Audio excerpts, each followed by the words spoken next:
Last year, Wade headed out to the Wendlandt Ranch where the Wendlandts had a handmade ground blind in a great spot.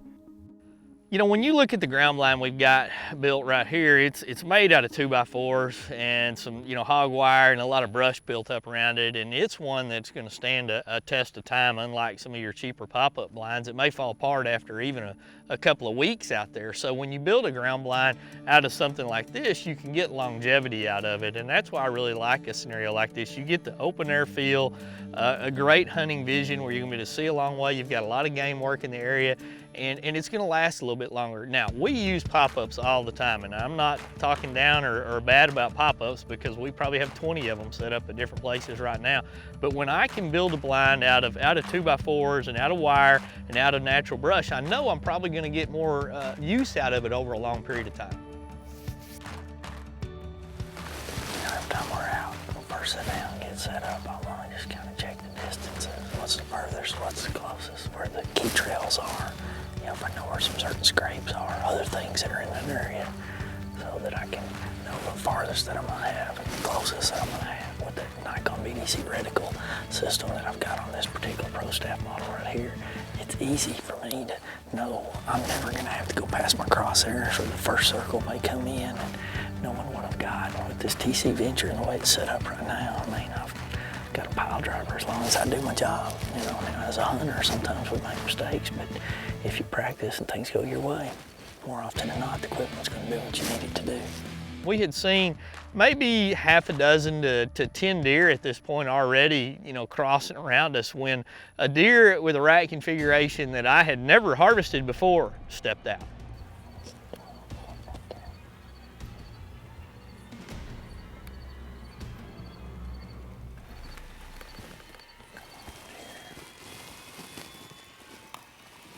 When you talk about typical deer, probably a 6x6, a straight 12 point is one of the most unique and hardest ones, in my opinion, to find.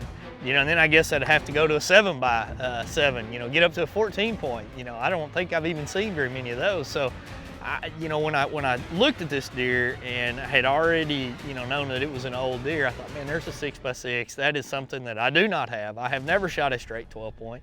And that's when the adrenaline always kicks in for me. I can sit there very calm and very cool and very collected and just glass deer all day long. I can do that for hours upon hours.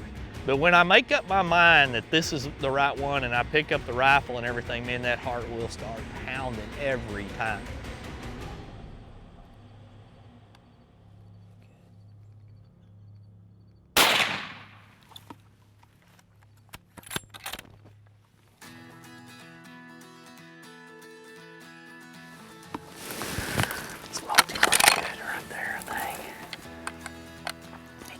Posturing up with that other buck right there. Wow, that's a straight 12 point right there. I've got an 11, straight 11, but that's a straight 12 right there.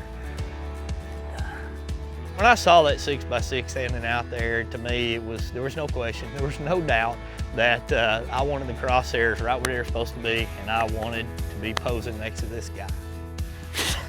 There ain't no need to look for blood. Look, laying right there, isn't that a deer? That's that TC Venture doing some damage right there. Yeah, let's go get our hands on him. He looked like just a straight mainframe 12 point with a little kicker on the side. And I have never shot just a straight 12 like that. Look at that. That deer is piled up. Holy cow. That Venture did some damage there. Son, we'll lay it right there. Look at that right there, son. That's what I'm talking about. I mean, look at the tines. Real symmetrical. This is an old deer. You can see the wear and tear. This deer is actually way on his way down. You can see bones in there. What a great buck. I mean, flat in there like that. God, what a deer.